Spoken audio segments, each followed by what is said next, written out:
औज़ुबिल्लाहिमिनश्शैतानिर्रजीम बिस्मिल्लाहिर्रहमानिर्रहीम। सब शेरों को, पाकिस्तान मुस्लिम लीग नून के नौजवानों को, पाकिस्तान मुस्लिम लीग नून के तमाम तर वर्कर्स को जो टेक्सलावा और NA 54 में हैं, आप सबको बहुत बहुत मुबारक। अल्हम्दुलिल्लाह अल्लाह ताला की ज़ात ने करोड़ों करम किए और अल्हम्दुलिल्लाह हमें फ़तह से हमकिनार किया।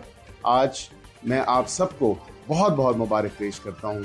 और ये आप सब की मेहनत थी, ये आप सब की लगन थी, ये आप सब का जोश था।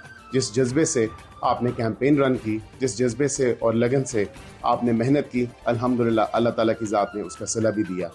ये सीट पहले भी मियां मोहम्मद नवाज शरीफ साहब की थी, ये अभी भी मियां मोहम्मद नवाज शरीफ साहब की है और इंशाअल्लाह आइंदा भी ये मियां मोहम्मद नवाज शरीफ साहब की होगी। मैं अपनी लीडरशिप मियां मोहम्मद नवाज शरीफ साहब, मियां मोहम्मद शहबाज शरीफ साहब और अपनी कायद, अपनी leader, chief organiser Maryam Nawaz साहिबा को बहुत बहुत मुबारकबाद पेश करता हूँ। और इसके साथ ये सीट टेक्सलावा की अवाम के तवस्सुत से और टेक्सलावा की अवाम की प्यार, मोहब्बतें और उनकी मेहनत और लगन से जो हम जीते हैं, ये तोहफ़तन अपनी तमाम तर लीडरशिप को पाकिस्तान मुस्लिम लीग नून को पेश करता हूँ। पाकिस्तान जिंदाबाद, पाकिस्तान मुस्लिम लीग नून जिंदाबाद।